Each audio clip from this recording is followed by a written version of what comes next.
Okay, I've been sitting here testing out my new batch of heat treat. It looks okay, so I'm going to make some videos. I also made a new mallet out of aluminum. My old mallet is plastic. Let's see. Let's get some measurements. The aluminum is 1 inch or a little bit more, 1 1/8. Yeah, 1 1/8. Plastic is 1 1/4 on the mallet. These are not billets, these are mallets. 9 inches for both. Yeah. This is tape wrapped around, so it minimizes my exposure to the aluminum. Okay. And I made a little teeny billet. This is my regular size. So what I cut off from that, it was a 12-inch, 1 1/4 diameter. No, 1 1/8 diameter. Cut that off. This is 3 inches. This used to be 4 inches. Yeah, it's wearing down very fast. But, you know, I do have more. I think that's the same. No. This one is the same. Yeah. But I've been using it to spall, but I'm going to have to make another. I'm going to take that tape off and cut that down to 4 inches. I think, let's see. I can get 2 out of there if it's 8 inches. Yeah. I'm going to cut that in half and get 2 more billets. No, yeah, billets. All right. I'll still keep this smaller one. I'll have a bunch of aluminum billets. That's all right. I don't like having a bunch of tools, but it's better to save those, even though maybe I don't use them all. Let's see.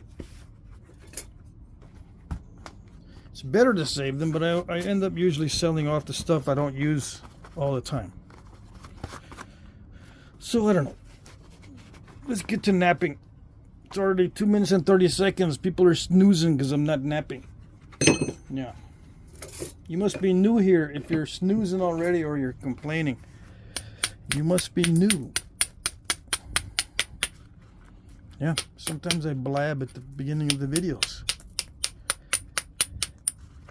Most of the people watching do not care because they're not watching a lot of the napping. They're just listening.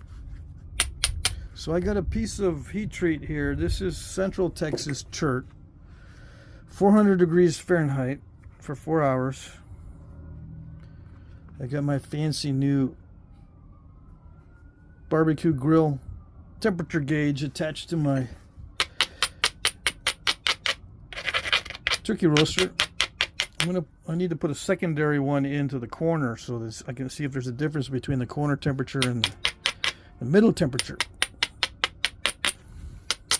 That box right there has got a bunch of new heat treat. It's like 18 pounds of it, maybe 20 pounds, and I'll be testing that all week, and I'll offer some for sale. Yeah. Okay, so let's try the new mallet. Although I could use it as a billet, I'm not going to. Not going to. Oh, yes. So smooth. Now this billet makes more noise than the plastic, so it's not neighbor friendly. If you got neighbors that are real close to you and you're napping metal on metal, they might not like it.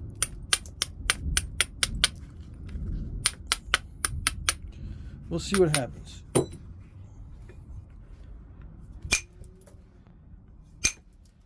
I should probably set up my camera outside when I'm doing this to record how loud it is.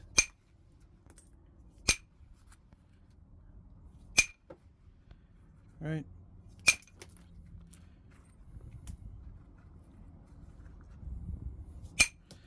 So if I set my camera on the fence between me and the neighbor,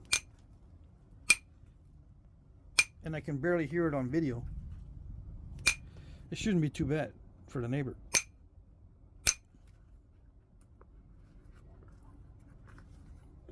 That's what I'm thinking.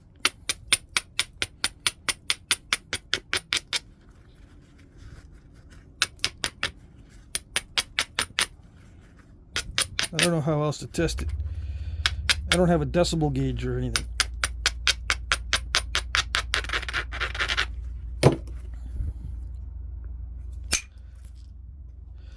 Yes, it's very, very convenient to have a heavy mallet. That way I can let the mallet do the work. I've been putting in a lot of force into the plastic when I'm hitting. Not that it's bad for the plastic, it's just, you know, very fatiguing on the wrist. This I can just let it drop into the strike. This is a heat treat, so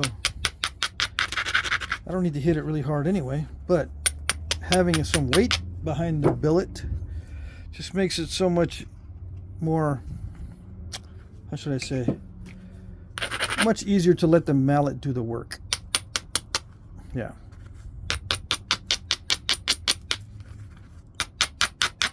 It decreases the speed of the strike though. So I have to be careful that it doesn't pull too much, because what I'm looking for is the straw in the potato effect, where you can just punch the straw into the potato, and even though the straw is weak, it'll still punch into the potato. That same fast, powerful strike is what I use to remove flakes.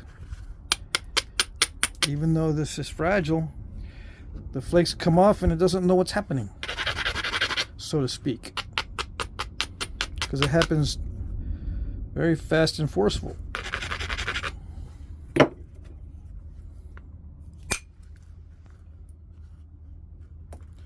Yeah, and you thought indirect percussion was just another way to do percussion.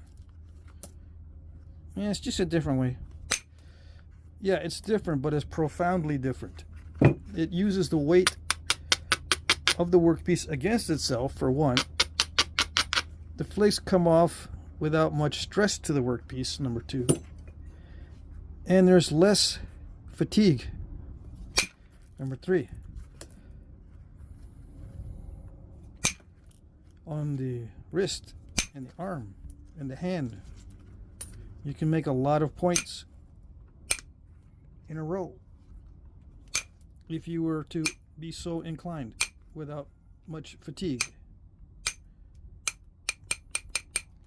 If you're young. If you're getting old like me, you get fatigued with almost anything. It's annoying.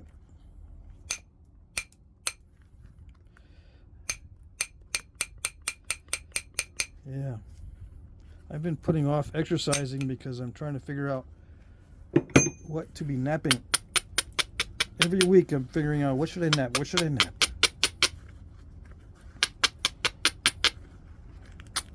I have no interest in exercising until I figure that out. Well, I figured it out. I'm not going to try to reproduce any fancy stuff anymore. I'll still do stuff like fluting in that, but it won't be to reproduce certain points. It'll just be because, you know, just because I want to do some fluting on a point, or if I want to do some fancy parallel flaking on a point, I'll just do it. It doesn't have to be a Clovis to be fluted. No, I can flute a teardrop shaped point too, or I can flute a barbed point, you know, with big long barbs on it. Doesn't have to be no Clovis. You still get the fluting technique in the video. You still get to see how it's done. It just won't be a reproduction.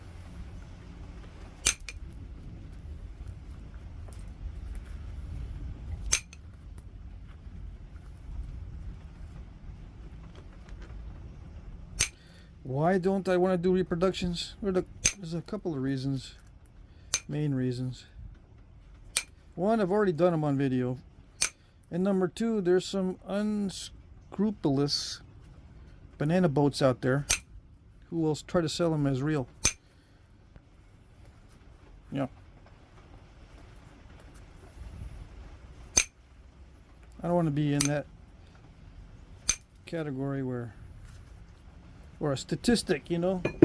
Sometimes these things get sold as authentic. I don't want to be one of those statistics where, you know, or some of mine are going to be resold.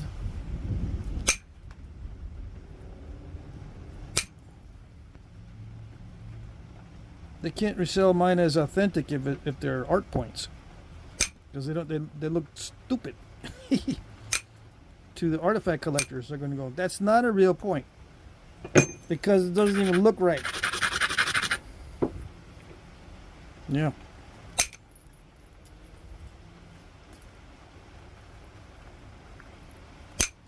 I'm liking this new billet. I knew I would.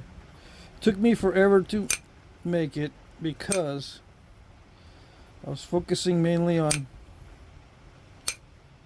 what am I going to knap. And I don't like making tools, but I made an exception for today. Hold on, I gotta close up my van. Okay, yeah, thunderstorm snuck up on me, and I had to run out and close up my van. And then I noticed I didn't shake out my shoes, and I'm running with chips in my shoes. It's too late now, but I don't know. Still, I feel those little flakes, the chips. Let's see. Show you my glasses. Yeah, I gotta dry them off. I dried them off already a little bit, but they're still foggy. Yeah, I leave my van open to make sure it doesn't get overheated, because it retains the thermal mass and I can't sleep at night. I sleep in my van because I have it set up in there for sleeping. And if it's a nice night, I open it up and I sleep pretty much like sleeping under the stars, except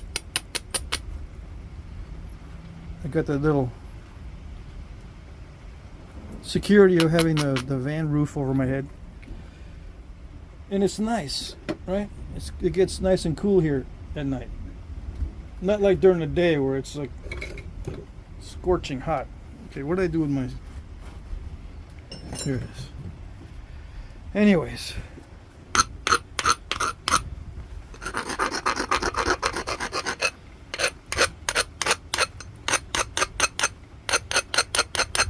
There's a channel out there, or there's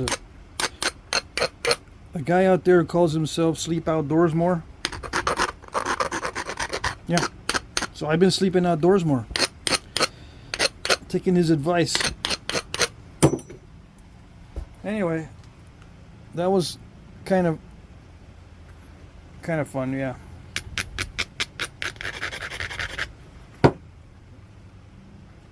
Quote unquote fun.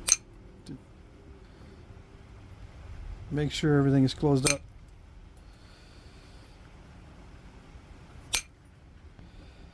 Alright, where was I? Am I going to be a spaz and ruin this?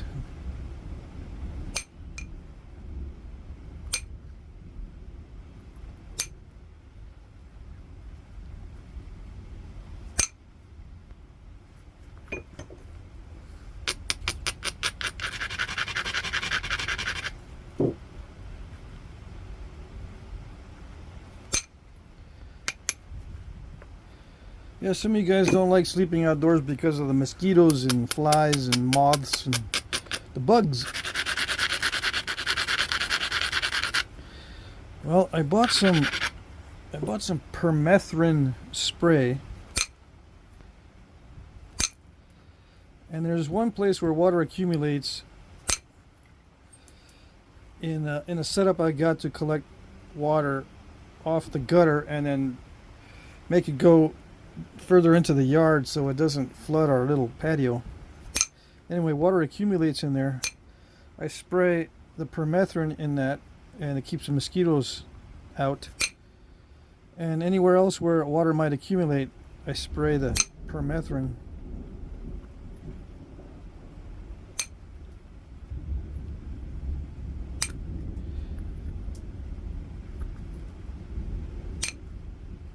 Little puddles or whatever.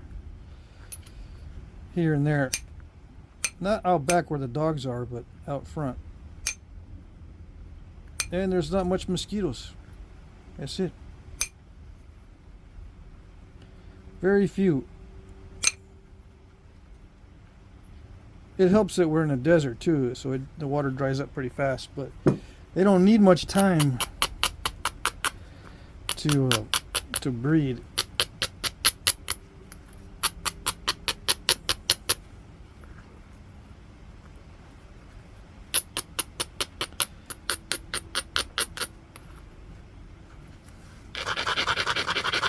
So I make sure there's no standing water anywhere, and if there is a spot where I can't dry it out sufficiently,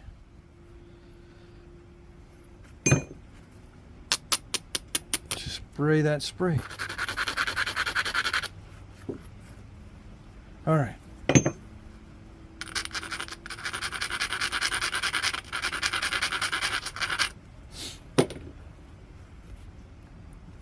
Probably not that great for the environment, I know.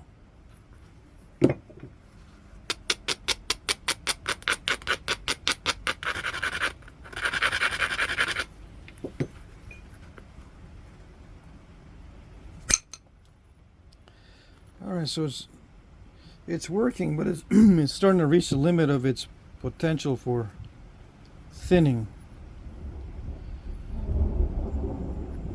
It's too much force for the thinning. Because I'm having trouble controlling exactly how much force I'm using. I can control the swing and the force much better with the plastic. It's much more responsive.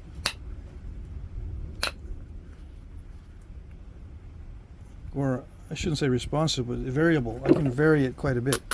From little bitty light taps to really heavy strikes. Whereas the heavy mallet, it's only heavy strikes.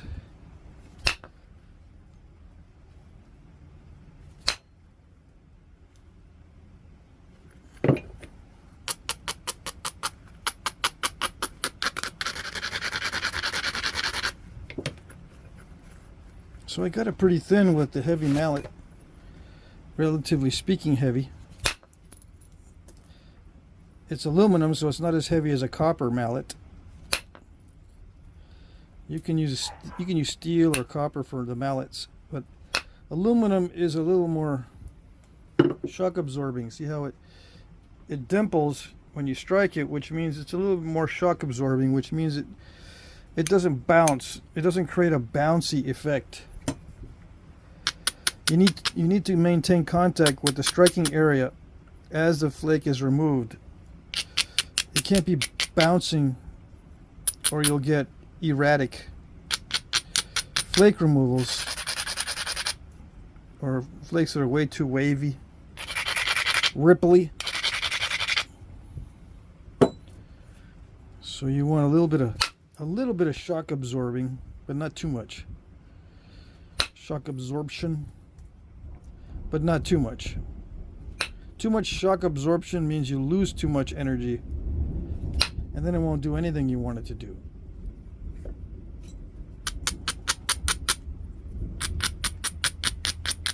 It'll say, no, I'm not gonna do it. Losing too much energy with these lame strikes.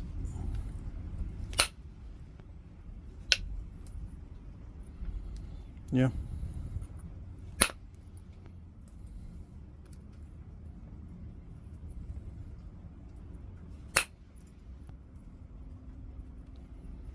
Well, I tried to thin down the base with that strike, but Look what happened.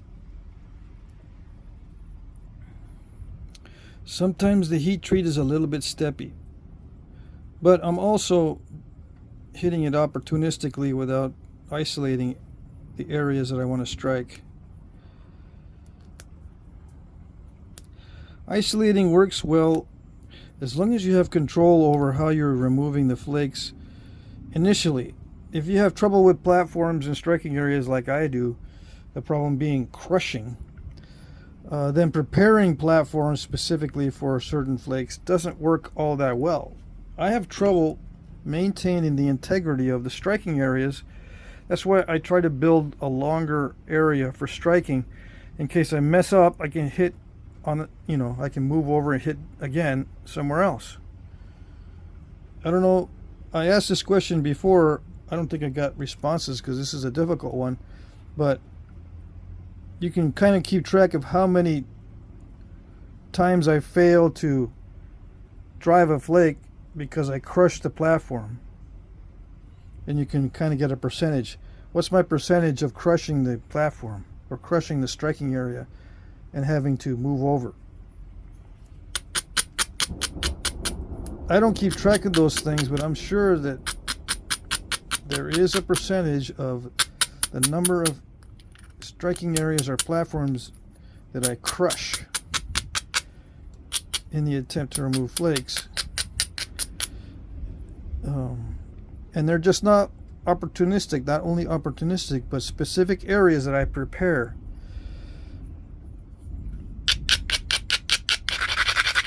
If I prepare in advance and crush it, I move over. See, I just abraded a big area. I move over and try it again somewhere else. I'm trying to think, what is my percentage? I think 1 out of 4 crushes on specifically prepared areas is my percentage, something like that. Whereas some guys, they can get 10 out of 10. They prepare a platform and they get a flake. Me, I think like 25% of the time I will not get a flake that I want from a prepared striking surface. That's a big failure rate. And I've tried to work on the solution, but I don't know what the solution is.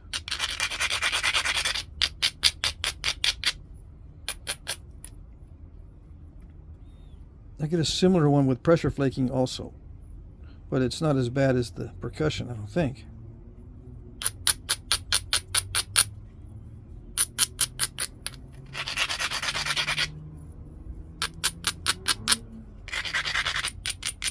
And if I prepare too much, I get a bite taken out many times as well. So, I don't know.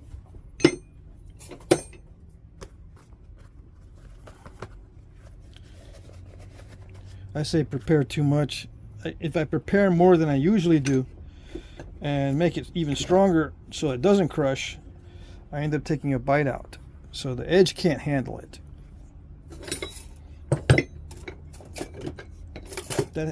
All that has to do with knapping style.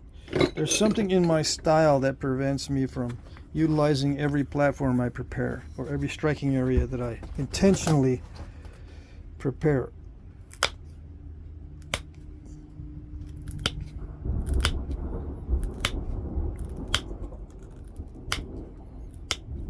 It could be that that's just the limit of my physical ability. I've been doing this a long time, so if I haven't learned to do it by now, it could be just a physical limitation or a cognitive limitation.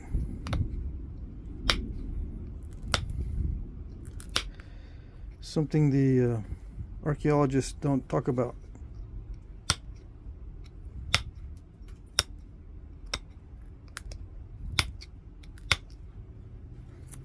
But you'll hear it on this channel. Physical or cognitive limitations on the Flintknapping can affect how the finish point looks.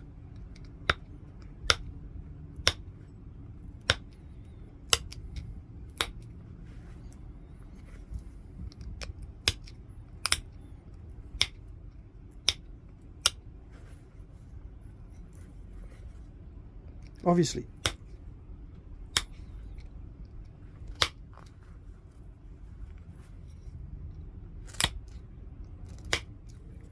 But it's not discussed very much. But I like discussing it because I want to know how the human brain works. There's too much BS out there about how the human brain works. We can learn how the human brain works by studying how it learns and performs skills, especially skills that involve risk. Risk management is a big part of it. It's a big part of how our brains developed. We are developed in such a way that we understand and utilize risk management.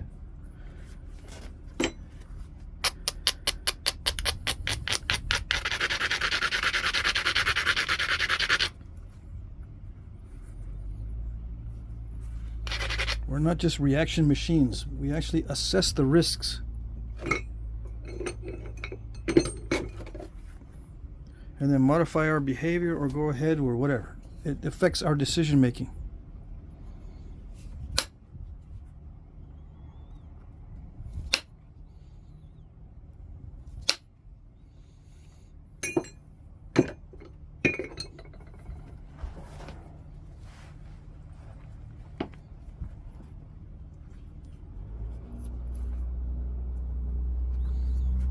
I'm going to try a big flake.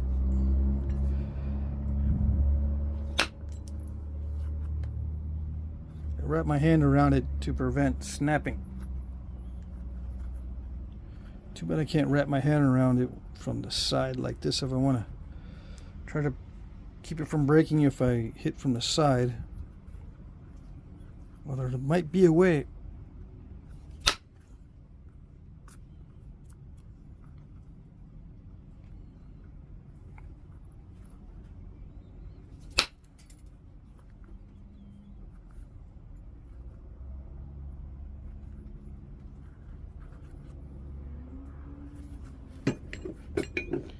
Okay, so I'm just going to boringly pick at the edge and see what I can do about getting this really regular.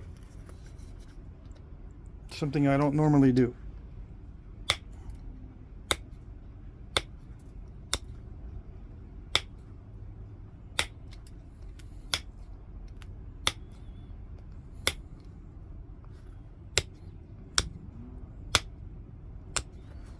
The flake scars, they show up really well on this material, so I want to see if I can do some regular flake patterning. Right? I'm not doing it yet. I want to set up for it.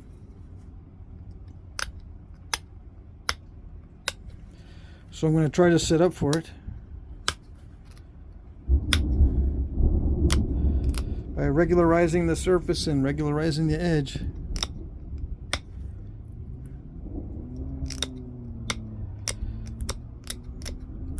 It's got plenty of width, so I can grind the heck out of it before I start the final pressure flaking passes. Something I don't normally do at all, because I normally don't make points that way.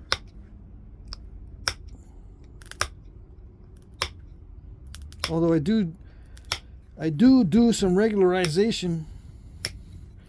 I don't do a lot of it in preparation for a final pass. I do a little, as little as I can.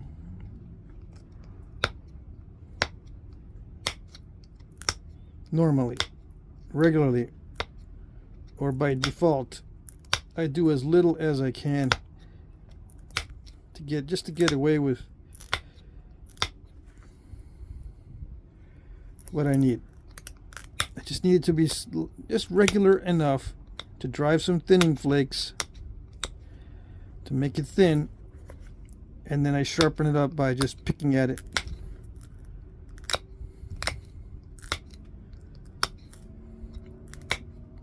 And then call it good. It's a pretty fast, pretty expedient way of doing it.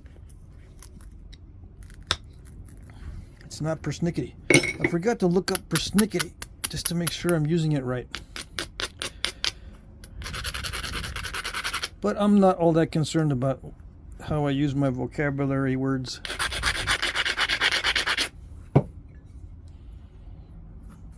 No.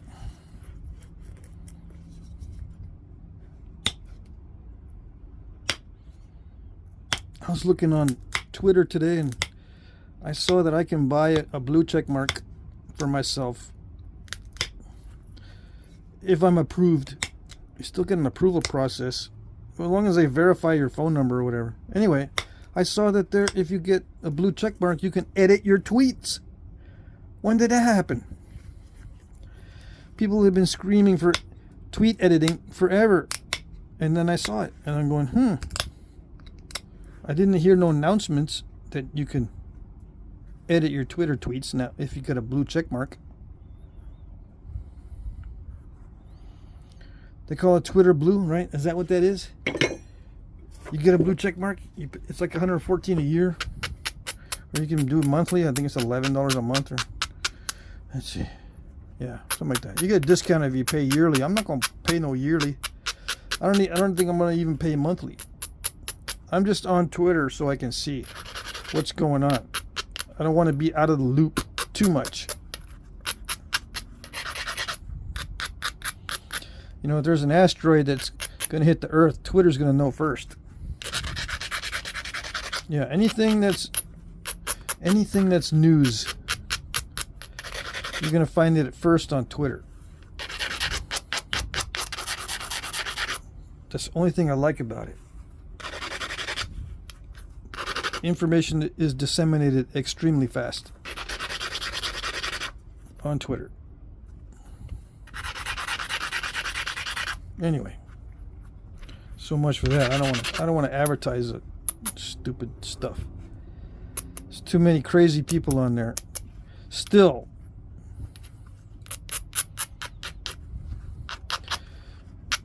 Yeah, ignorance is strong on that site.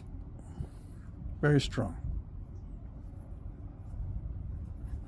You look on there and you read some tweets and you say to yourself, yeah, the ignorance is strong in this one. It doesn't prevent them from speaking like they have the weight of the ages behind them.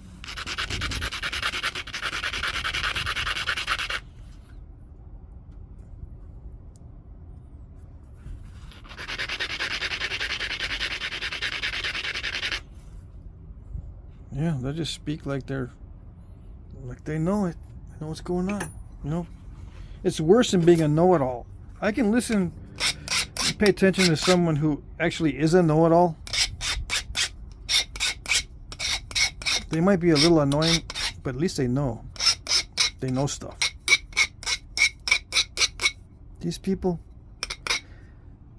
a lot of them on social media, they're just attention getters, and they don't know jack. Yeah.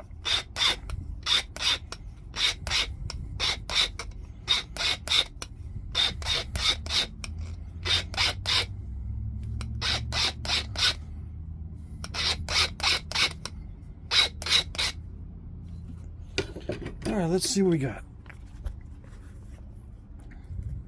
That's why it's important to have a deep skill. That way, those people don't get away with it. If you have a deep skill, they can't BS their way into the conversation. You can shame them right away. But you got to have that deep knowledge, that deep skill. They'll force you to reveal whatever you know.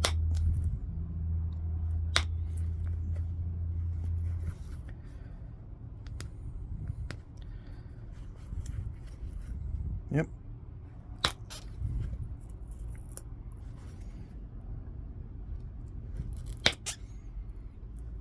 I don't know if it's a tactic or if that's just naturally the way things go.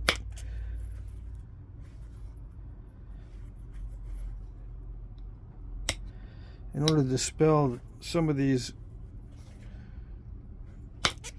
BS sessions online, you gotta show everyone exactly what you know and go into deep conversations.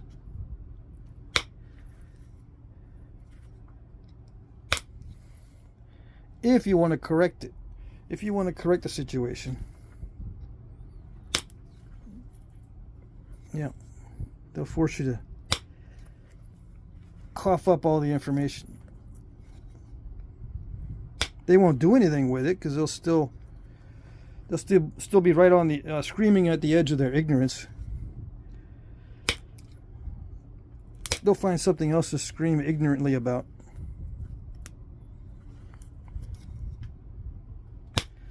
But I suppose you can clear the record, or you can kind of clear up the confusion or whatever.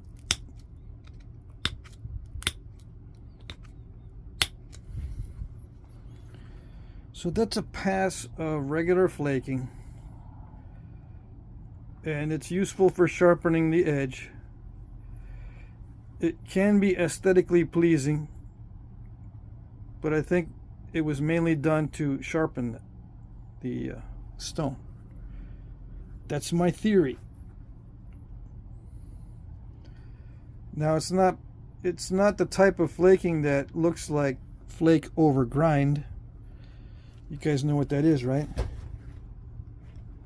When you grind down the preform and then you flake it.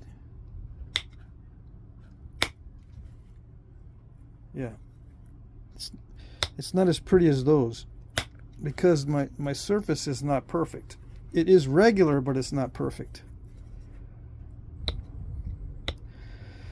So I've done this kind of stuff sort of before. I take what I do a lot of times is take a little flake and then a big flake. So I just took a big flake, now a little flake. Just get rid of that dull spot, if it'll do it, and then a big flake. Step fracture. And then a little flake, if it works, and then a big flake, and then a little one,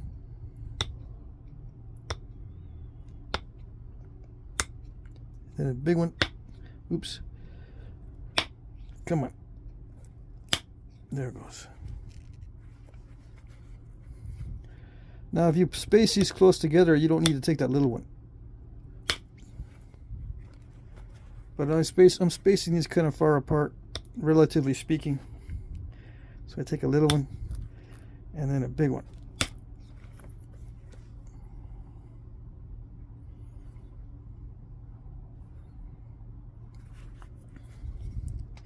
And then a little one.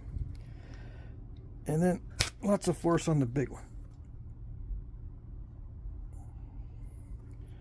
And over time, after making 100 points or 200 points or whatever, you get good at this.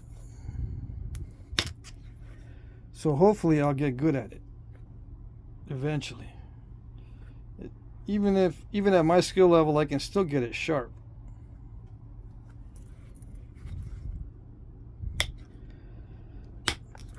So it's not a total loss.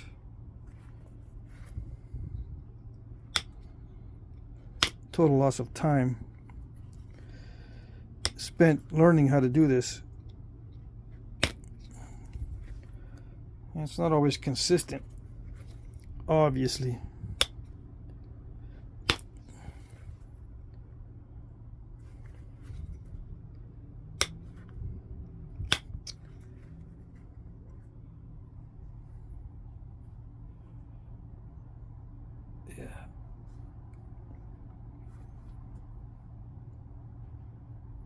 How do you get rid of those step fractures?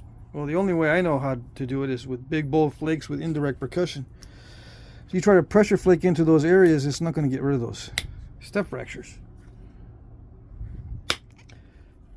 At least not at my skill level. I suppose you can apply enough pressure to blast through those step fractures. Maybe. I won't know unless I reach that level.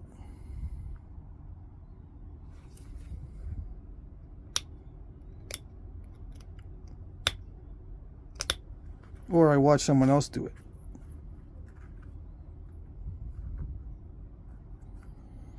Okay, so I did a pass there. It's sufficiently sharp, right? But you guys want to see both sides done, so I'm going to do both sides.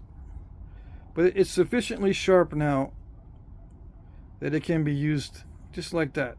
All jaggedy and stuff, doesn't matter. But what I'm going to do is regularize it and grind it and do the other side.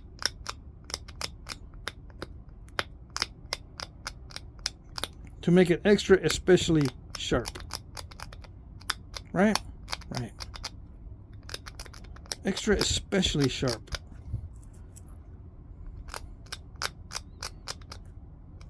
That's a Flintknapping term.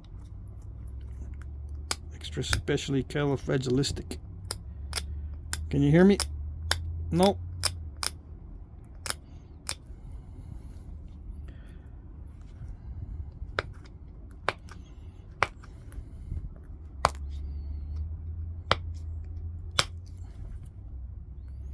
I'm talking nonsense anyway.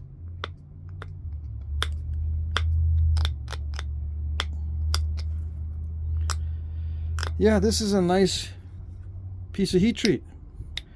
I like it, even though it's kind of steppy. I still like it because I can see the flake scars really well.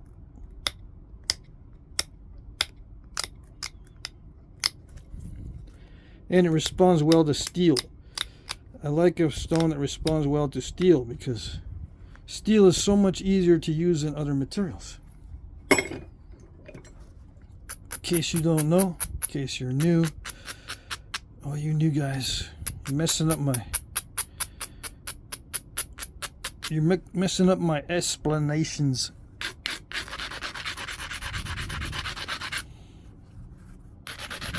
Yeah.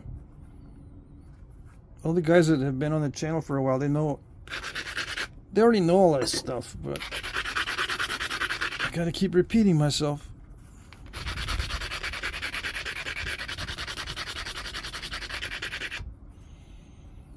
So what am I gonna do? This next pass is gonna be heavier pressure than this first pass. Why heavier? Because I'm gonna do some damage control. So, and you know, this ground down edge is a lot better quality than the first time I ground it down, just because it's a little more regular. So now that it's got more of a potential for running better flakes, I'm going to take advantage of that potential. Okay? Because it's ground down a little bit better with a better surface. Okay. Why is it better? It's too hard to explain. It's just more regular. That's all you're going to get. Just more regular. I got it. Not only do I have to put a little bit more force, but I have to be more careful. Oh, come on. Tips, I'm always afraid to snap off the tip.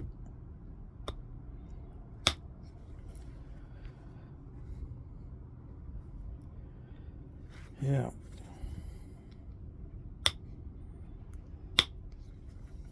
Especially with this type of flaking. I'm flaking toward the tip a little bit, which is usually a no-no for me. But it produces some good flakes.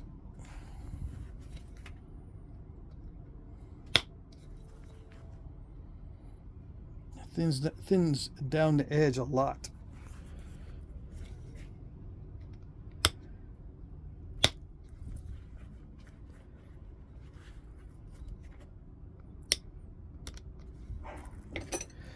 All right.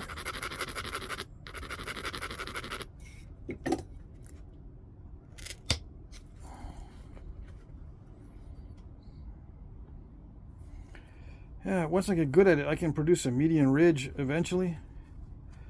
Can you see the flake scars?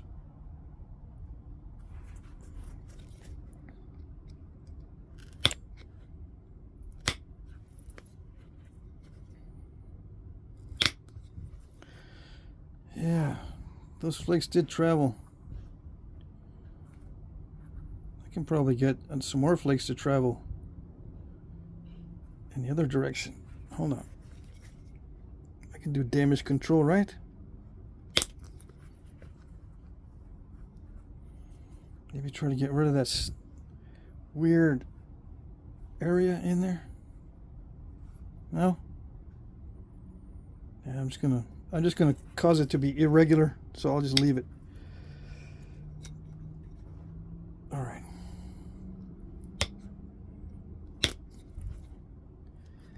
Yeah, step fracture city.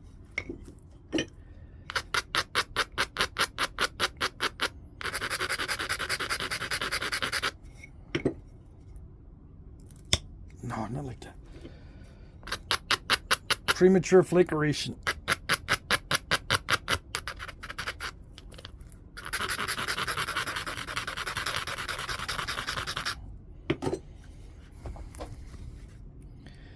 The edge has got to be substantial enough for me to push off a long flake.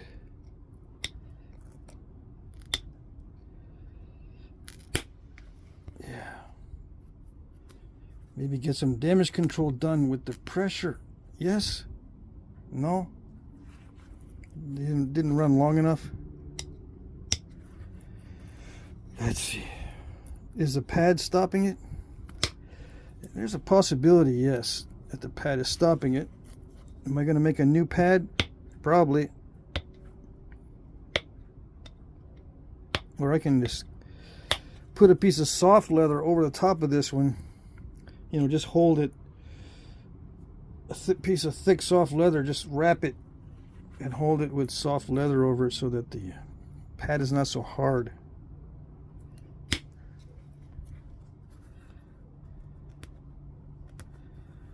You see, with indirect percussion doing this, I can usually run those flakes longer and they won't terminate in a step fracture.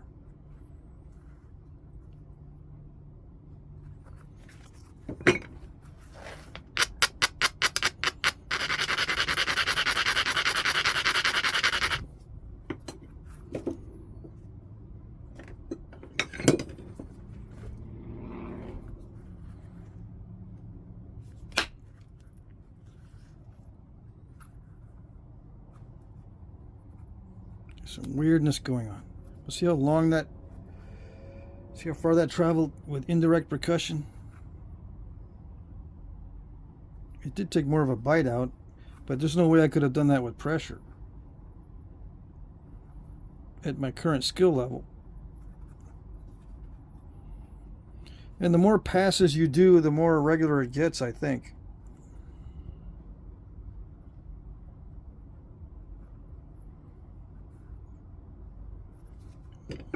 Right, supposedly.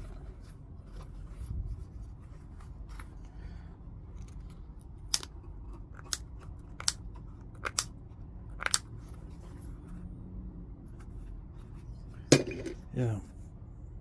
I'm gonna do some more damage control there. I don't like all that crackly stuff on the surface.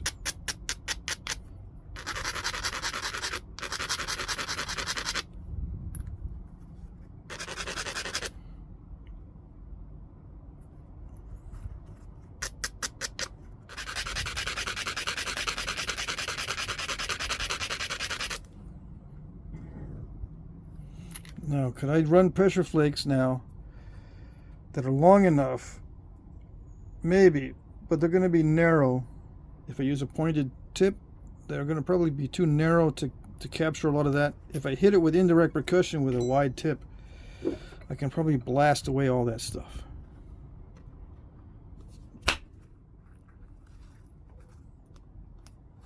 Well, I blasted away most of it. I might be able to get that with pressure.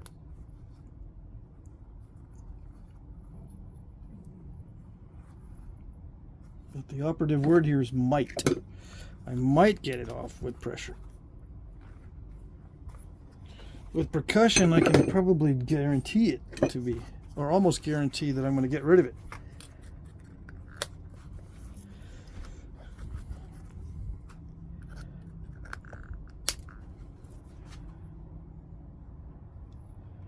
Is it possible to get rid of that? Oh, yes.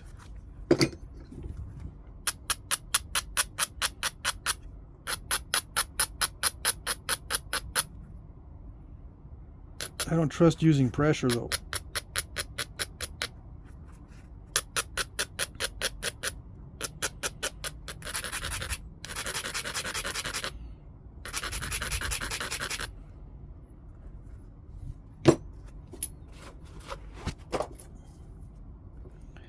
All right, where's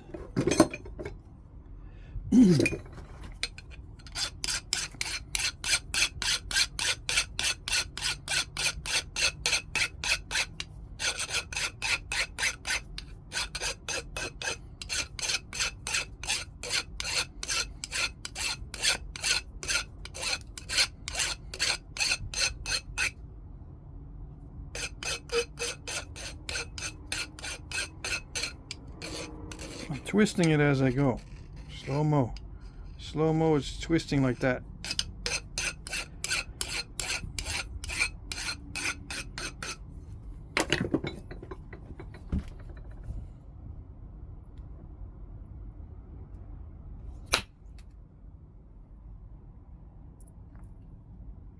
Voila.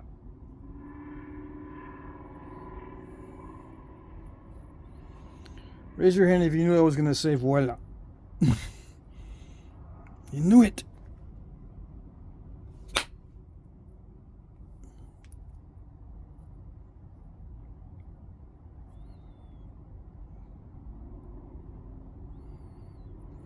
Damage control. Damage control. Can I wipe out that crackly, junkily stuff in the middle? I'm going to try.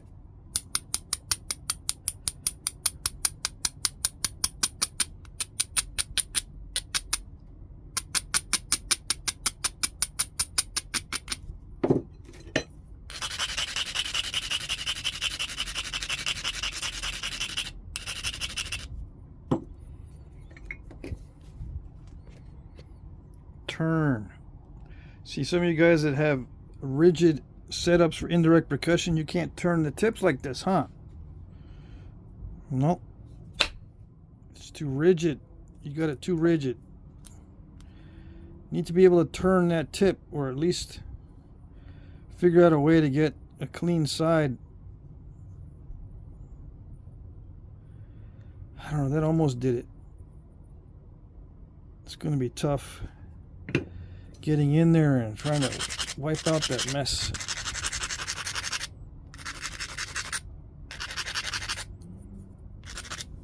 All right. Yeah. I could tell that didn't go anywhere.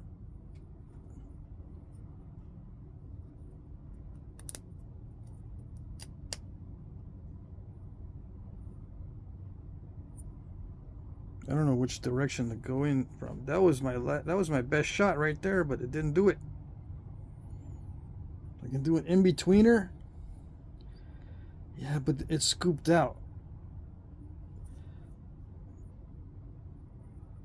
The only other way to get it is from down here, this way. Shoot one in from this direction. But that's a long shot.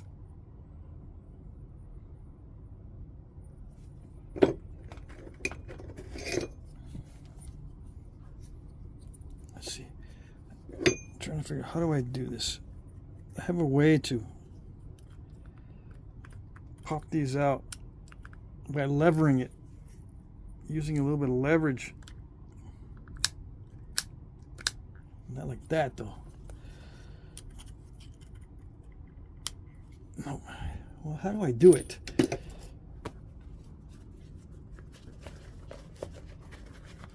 Without cutting myself. You know, I can continue to drive those. I can do it with the gloves on somehow. Yeah, like this. No?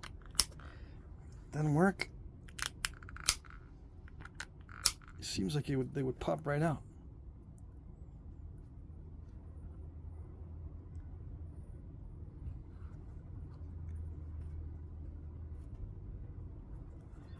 Dang it.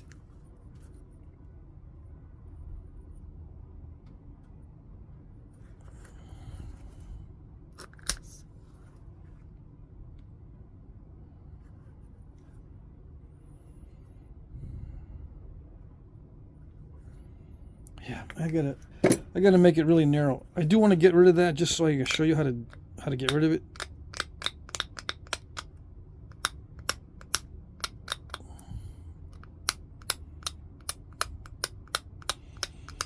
But it's narrow time now.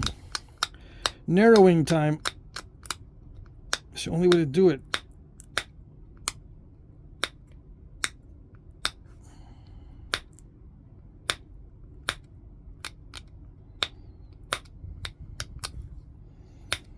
I'm going to try to do it with a lot of attention to detail.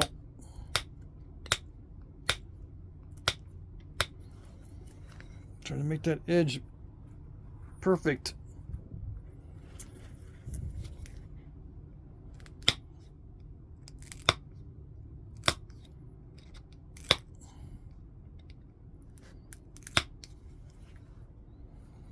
Get in some more of that nice pressure flaking.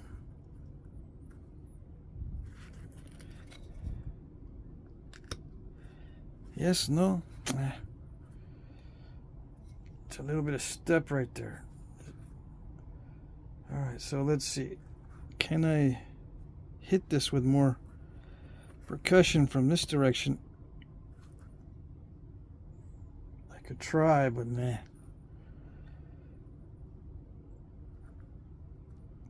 It's too scooped out.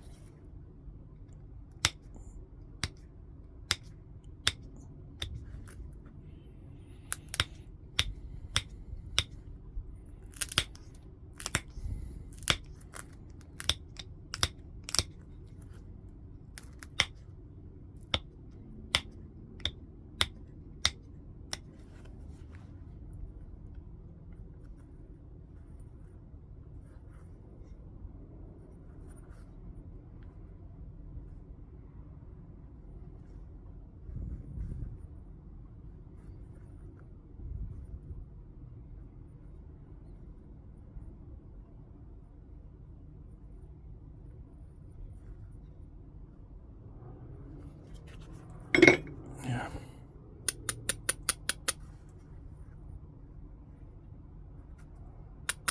I see a couple opportunities. Yep.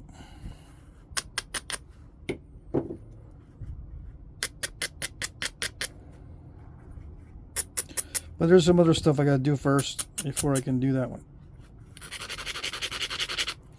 A few more things on the tip I want to do before I start hitting the middle really hard, because the tip is relatively thick. I want to get that thinned down. See how there's mass underneath here?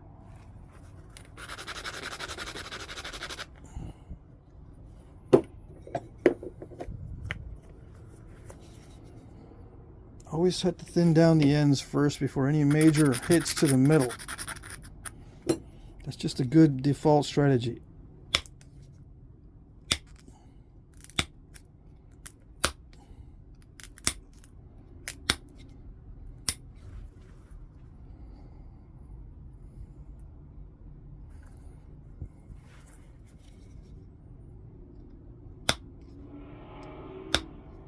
Ouch. Too much off the edge.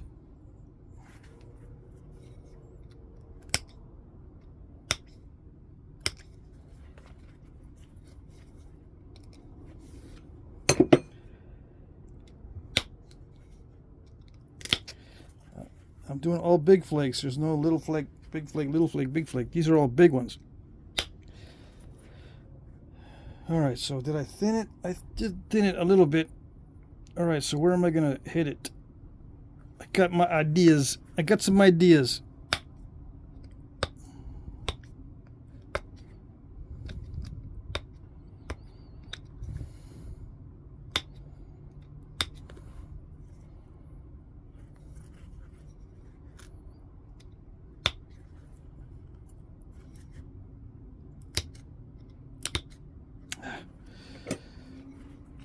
That's more premature flakeration right there.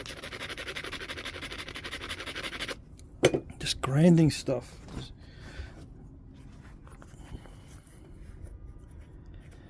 I'm not enjoying it. All this grinding stuff, I'm not enjoying it.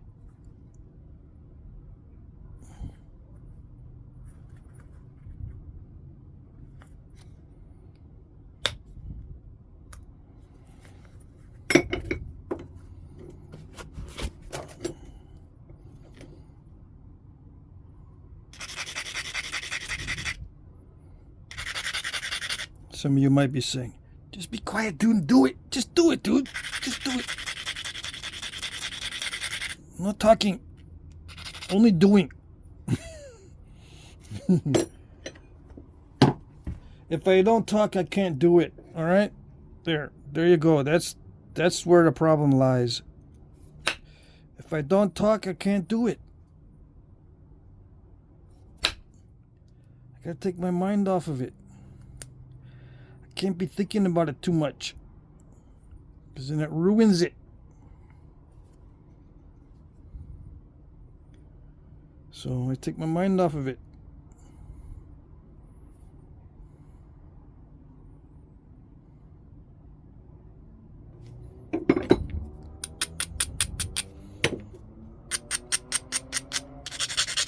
Of course, I could be thinking about other stuff. But talking and thinking are two different areas of the brain, I think. If I start daydreaming, then it's even worse than if I pay attention too much. Oh, man. I tried for a big flake, and that's what I get. Big old scoop out. Dang it.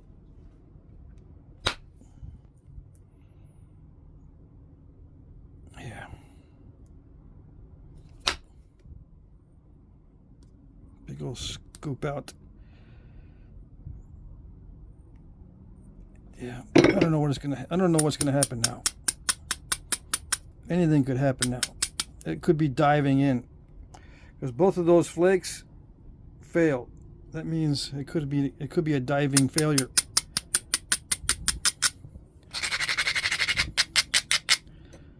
All right.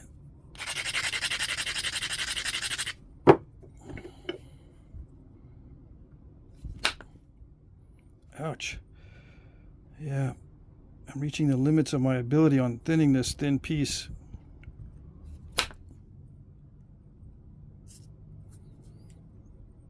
And even if I try whumping on it really hard, it's not reaching the goal. I thought I'd be able to do it. That's not doing it. And I can't grind the edge more than that, because then it'll really snap the whole piece. But gotta take the risk.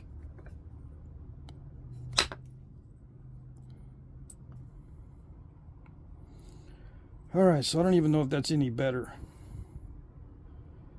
But that's what I'm going to get.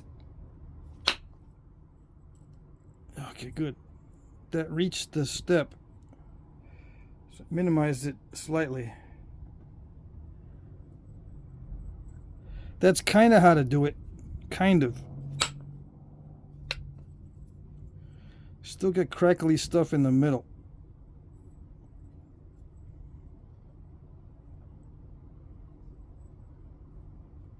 Dang it. Some of you might be saying that nothing a couple pressure passes can't fix. Yeah. I hate it when you guys are right. A couple of pressure passes might fix that.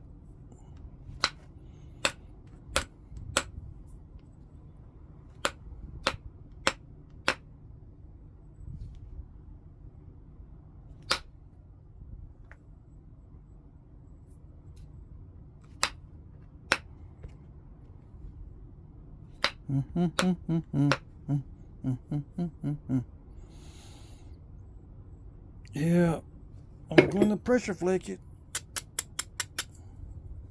I am. I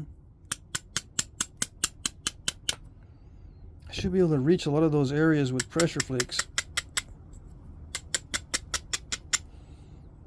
I gotta go through another round of regularization though. Yes, maybe. Maybe no, maybe yes. Let's see. Did that do it? Ooh, I think that kind of did it. It curved upward into the area and removed a lot of that mess. So now when I do the pressure pass, it'll be a little bit easier, hopefully.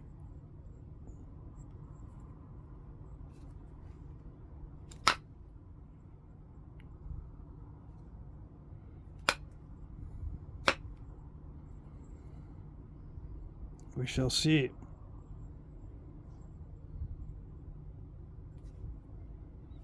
Fix the symmetry. What kind of tree is it? It's a symmetry. You never heard of the symmetry? Yeah. It's the kind of tree we imitate in Flintknapping.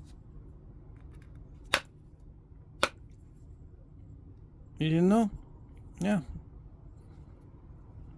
Points say imitate the symmetry. It's a very rare tree. Okay.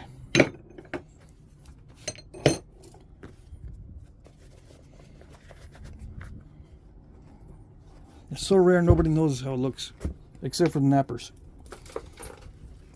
It only appears to nappers. Yeah. Okay. Oh, la, la, la, la, la, la. Flakes in my socks.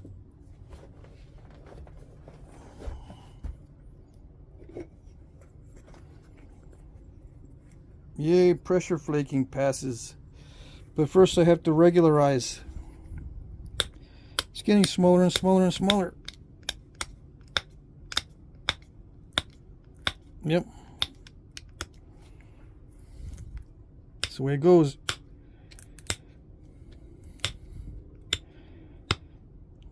Come on. It's the way it goes when you try to do fancy flaking.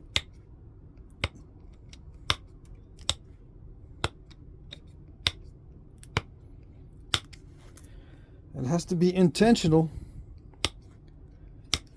You don't do the fancy flaking by accident.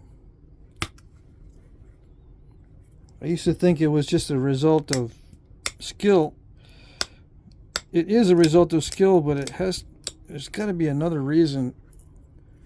Because a better use of your skill is to do things quickly. That way you can get more of them accomplished. But apparently,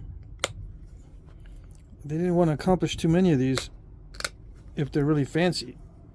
It takes forever.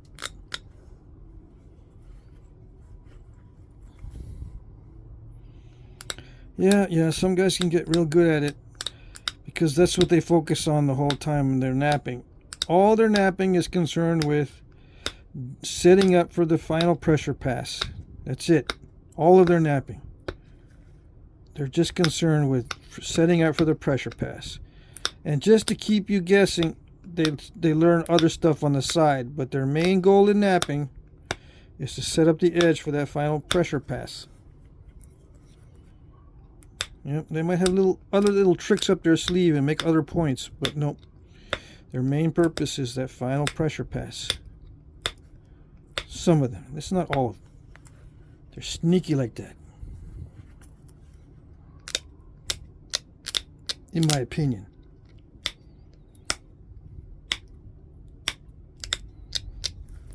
They were sneaky back in the day too. All their skill, they're using it for that final pressure pass. Apparently.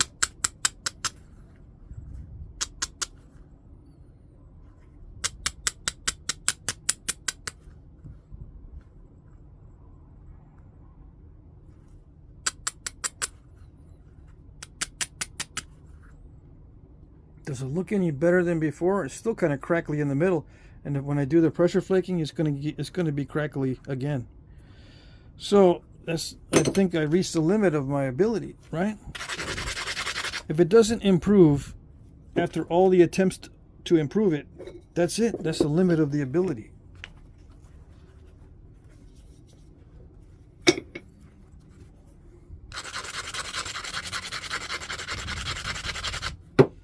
Should have just left it.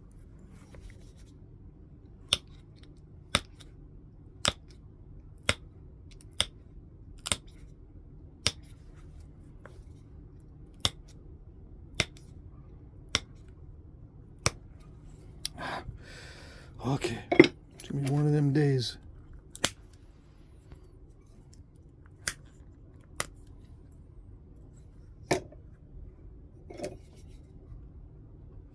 Nope, not like that.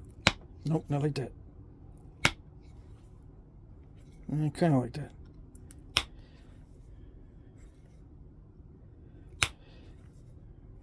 Gee, this is fun. I'm enjoying it. It was a challenge, but I enjoyed it. And I'm not that good at lying.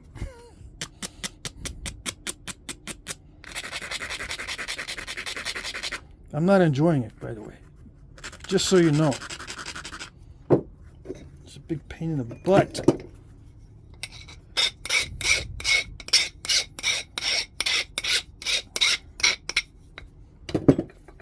Okay. Yeah. It's a pain in the butt for everybody. Yes, it is.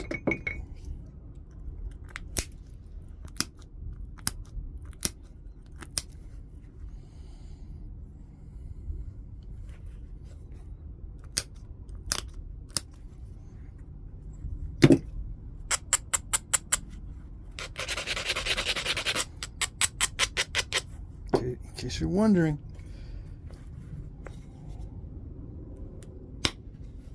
some of you might be saying it's just me because I'm new. You might be saying to yourself, I'm having trouble because it's just me because I'm new. No, dude, it's a pain in the butt for everybody.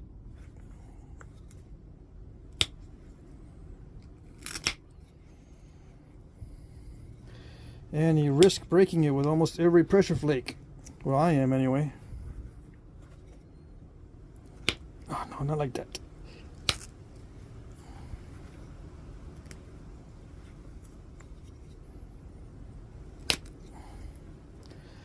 Okay. That's the way it's going to go.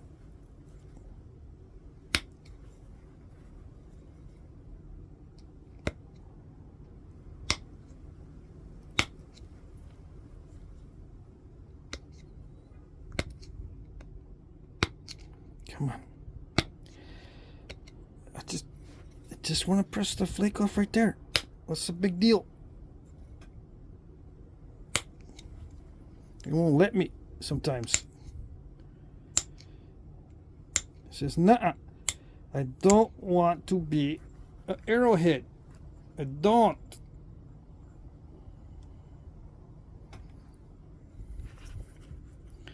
And you can't make me. That's what it says. It's very stubborn.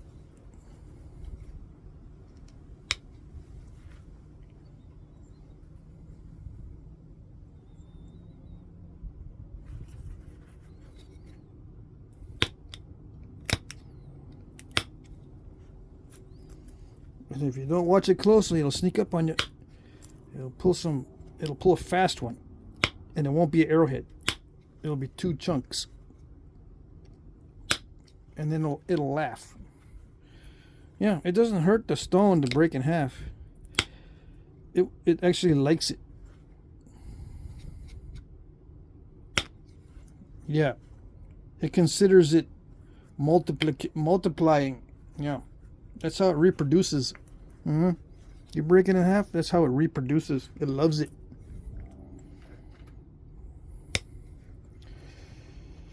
All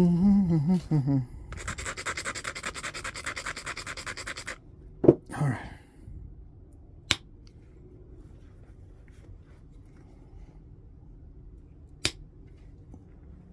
Are we doing it? Is it happening?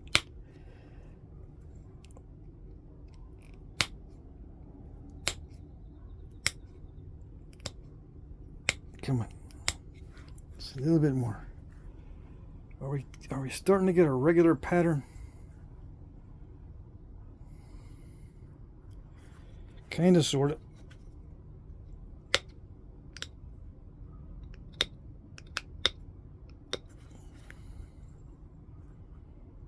Yeah, get regular flakings.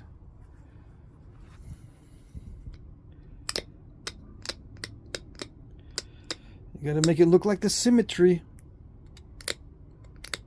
Yep.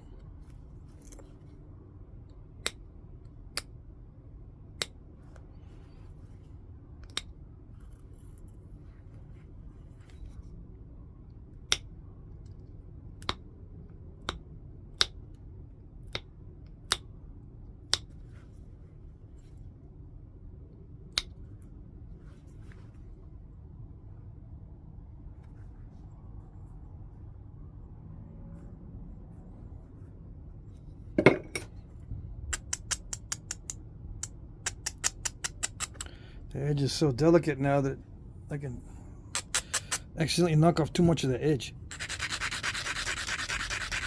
I can do one final pass on this side. That's the side that was giving me trouble earlier. All the other sides look okay. That's about as good as I'm going to get.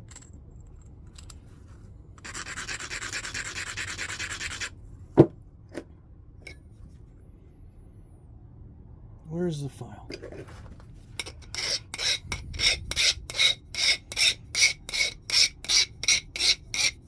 Ah, the joys of tool maintenance. So joyful. Okay.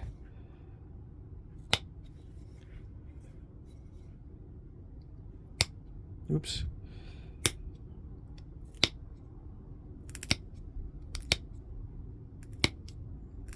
It's not going well.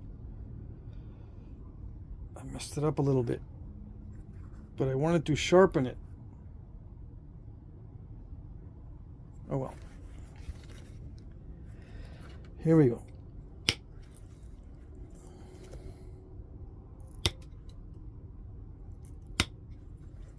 Serious attempt now at a final pass.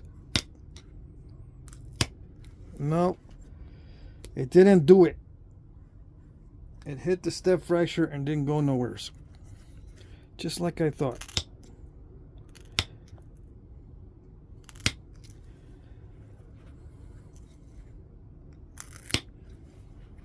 Did I really think that? No, I was just hoping it wouldn't. Yeah, if there's something in the way, it's not going to go.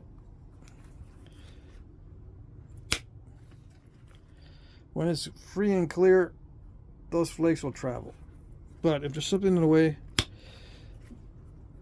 the flakes are not going to like it.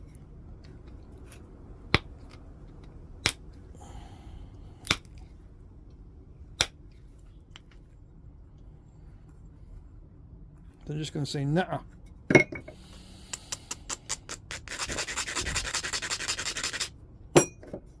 Okay.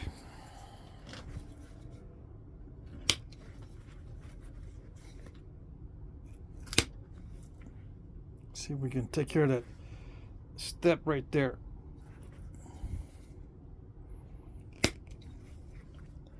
Minimize it or get rid of it.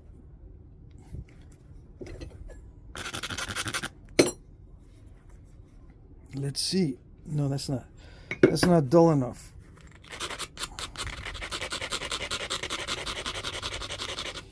All this grinding.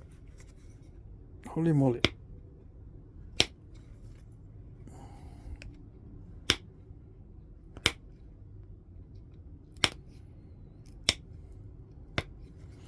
Yeah, I do a lot of grinding with indirect percussion too, but it's faster and it's not as persnickety. You don't have to be so concerned with exactly where you grind it or exactly how it looks. You know, I can't be opportunistic with these pressure flakes. I got to go in a certain place. It's not random. It is kind of a combination between random and regular, but it's mostly trying to be regular.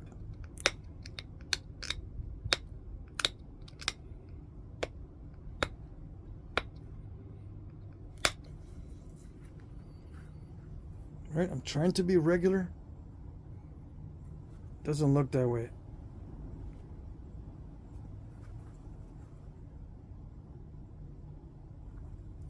Is it sharp? Yeah, it's getting there. It's a thin edge. Pretty sharp. Yeah. Time for notching.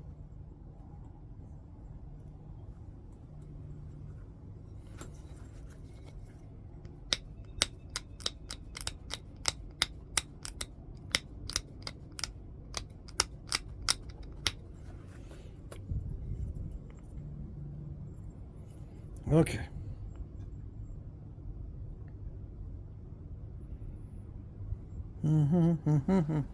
What kind of notching? Let's see.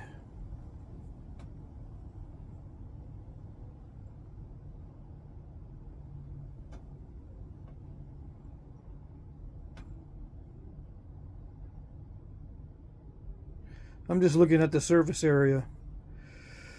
Yeah, just looking at it.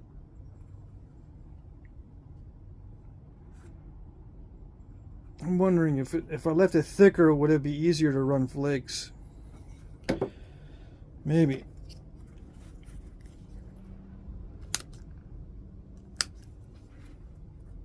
It might be easier to run flakes if I leave it thicker. That way they'll travel further. When the surface is convex, they travel further and with a more narrow pathway.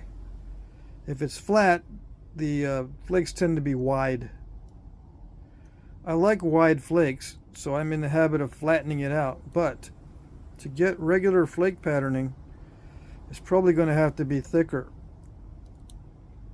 Yeah. Now, how do they do it to make thin, regular flaking? Oh, that's the guy that can do 3 out of 3 things. Wide, long, and thin. The three goals in Flintknapping, if you can get all 3, you've reached the trifecta. In other words, trifecta. Usually you can only get 2 out of 3. You know, there's long, thin, and wide. You can usually only get 2 out of 3. To get all 3 requires the most skill. All right. What am I going to do about notching?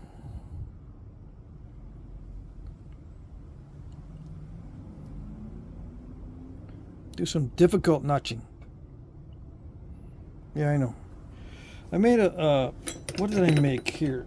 I made a vertical punch. I'm thinking I'm going to turn this into a vertical punch. I started to file down the nail, but it's not ready yet. It has to be really thin up here, or really pin-like. It's just filed down. This is the normal nail. I'm still not done filing this down. It's got to be very thin up in the tip so that the expansion of this diameter doesn't interfere with the notching. Because when this diameter is expanding a lot, it'll hit the sides of the notch. You got to make this very thin down here. Same goes for antler or whatever. So you have to have a very strong piece of bone or a very strong piece of antler to do the vertical punch notching with it. If you want narrow entry or narrow notches,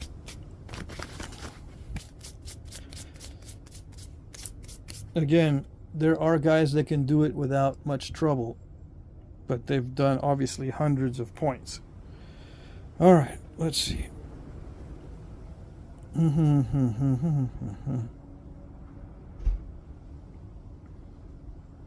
Trying to think of an original way that I could do the notching. A lot of times I'll sit here and I'll think about it, and then I end up saying, I can't think of anything original. Let's see. I can see some dull spots. Did I miss that opportunity to get rid of the dull spots? Probably did.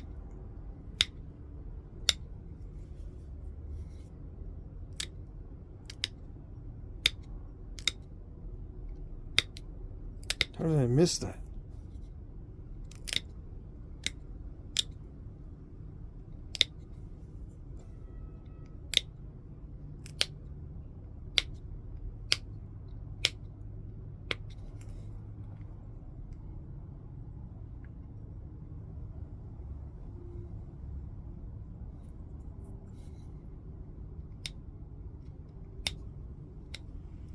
Yeah, hold on while I trim the edges and get rid of these dull spots.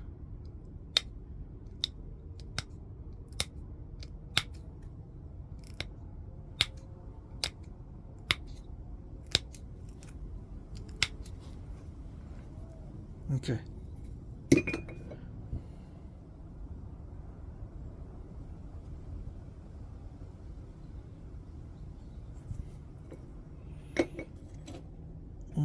I got a flaker that I can use for narrow entry notching. Well, not narrow entry, but just narrow notching. Let's see. Let's put a concave base on this.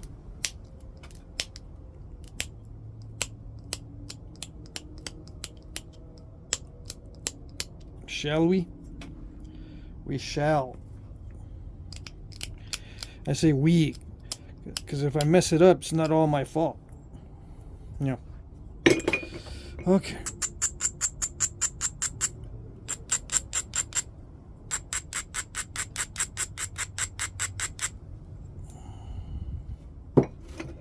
Should I pressure flake some of these thinning flakes?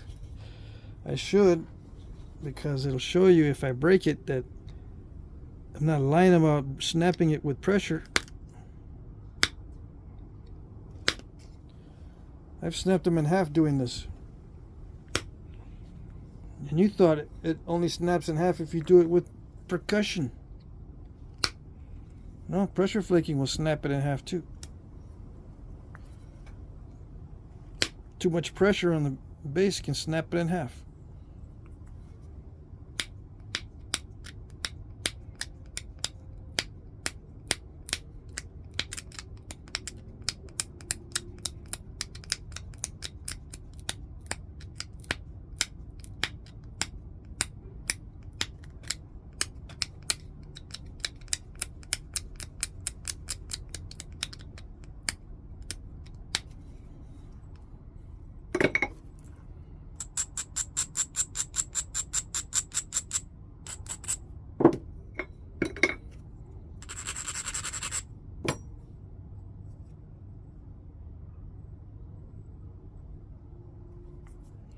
Yeah, I think I can run long flakes. Let's see.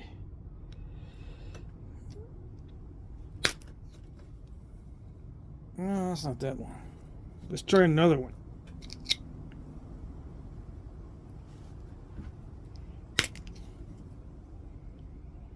That's not too bad.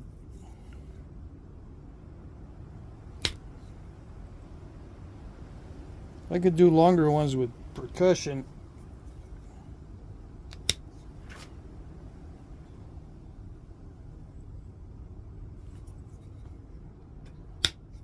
Just saying. Okay.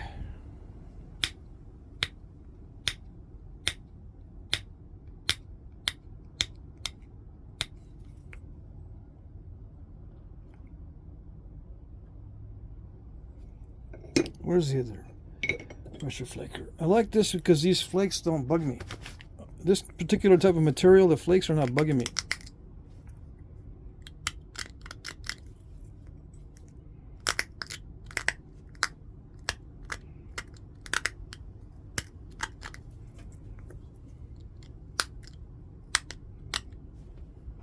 Can you see what I'm doing?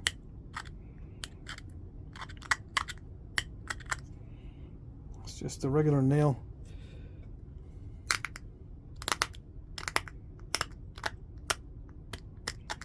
Nothing special. I will get to punch work later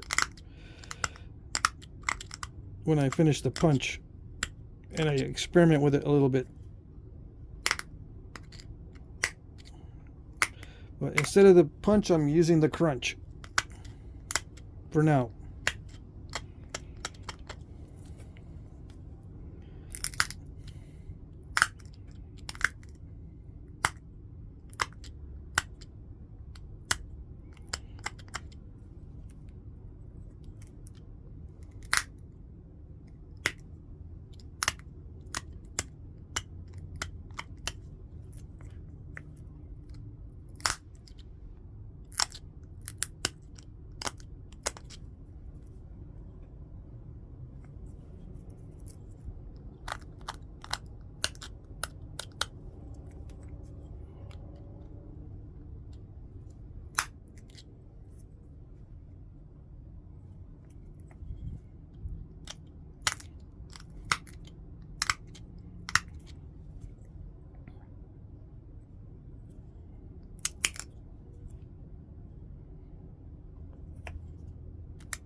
Got to make it look like the symmetry.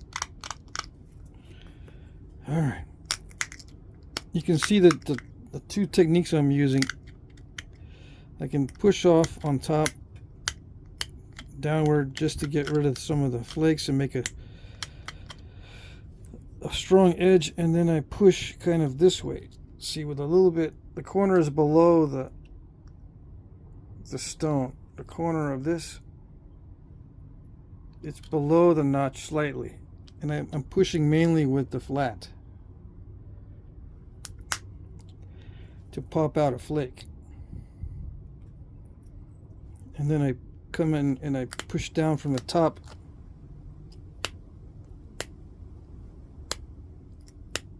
to create that angle, turn it over, and then push off with the flat.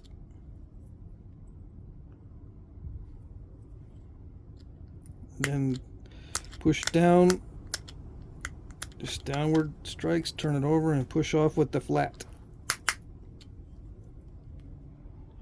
Just keep doing that over and over.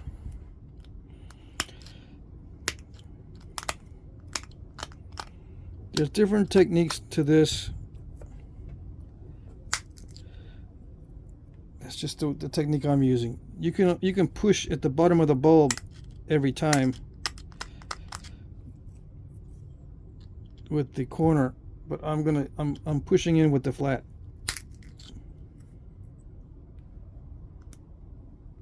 That's just the way I'm choosing to do this particular one.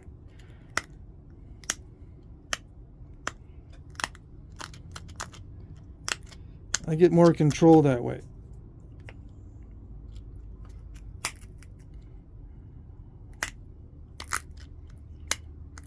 But that's just me.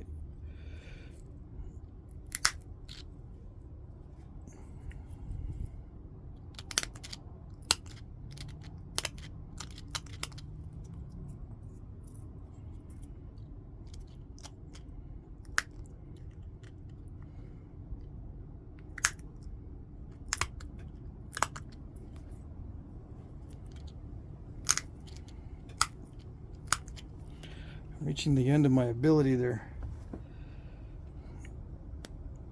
and starting to stall it. Okay.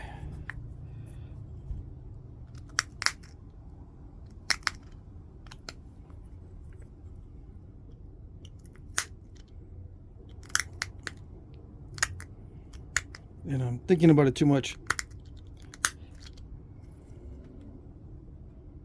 Trying to explain it. All right. Anyway, if I widen those out, I can go deeper, but I'm not gonna widen those out. All right, so just finishing up now.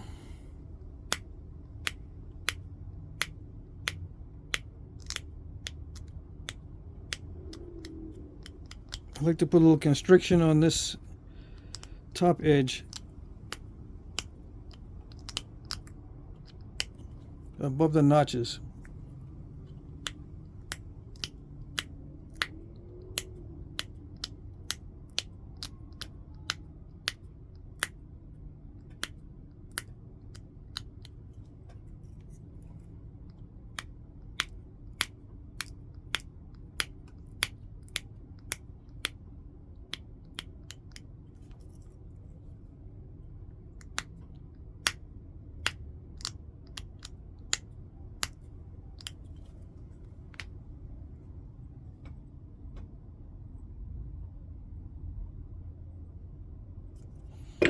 Well, I got some room to work with here for symmetry, so I'll finish up with another pressure pass.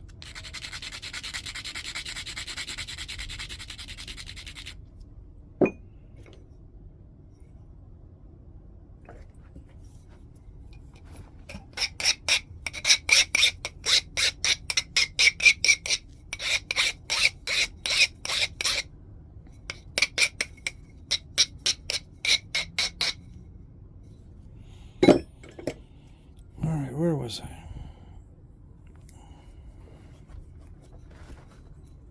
I was chewing up my pad.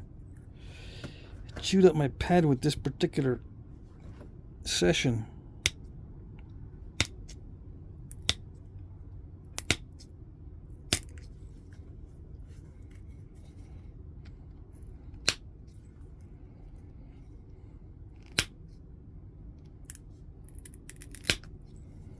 Am I worried about breaking anything?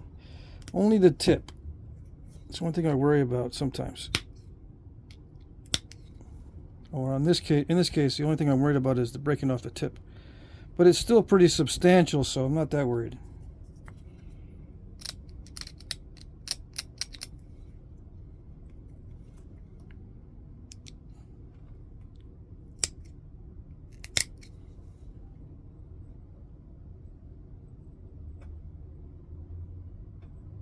I can make it as pointy as I want, but I want to keep it sharp.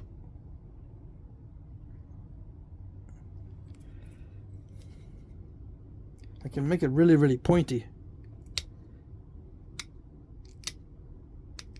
if I want to.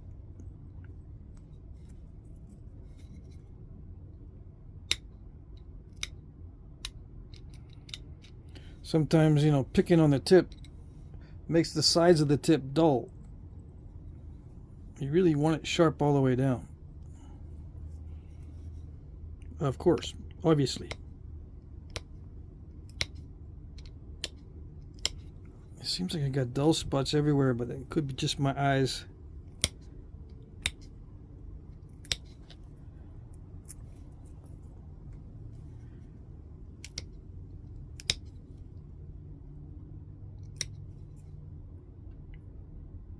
Yeah, it's just the new way of sharpening that makes it look like it has dull spots, but it doesn't have dull spots. It's all thin.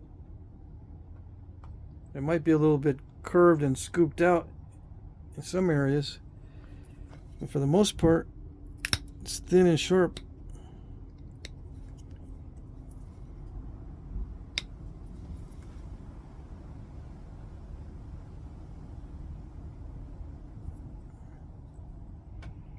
Camera has a hard time focusing in on the edge, but it's a thin edge. It might be a little wonky, but as I get better, it'll be smoother.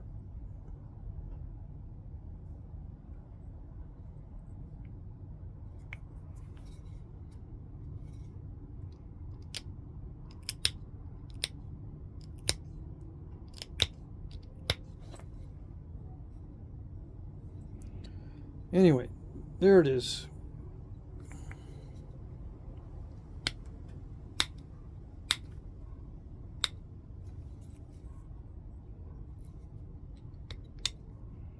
No need to get any fancier than that, I guess. Still some stepping going on.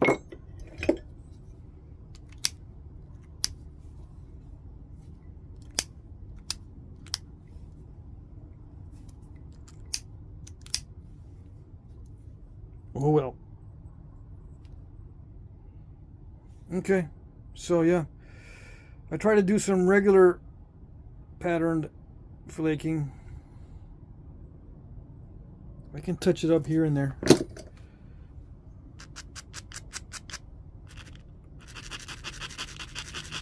You can spend all day on one point. I mean, I could, you could, we all could.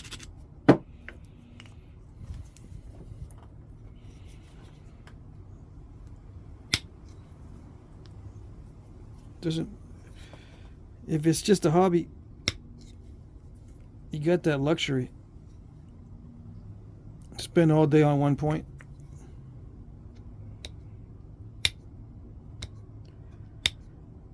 It's not unreasonable. If it's just a hobby.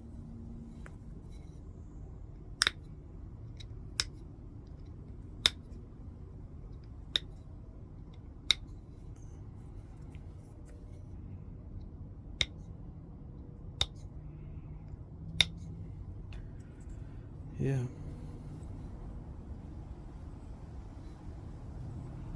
Okay. Yeah, the longer you take on it, the more symmetrical it can become. As long as you don't mess it up, right?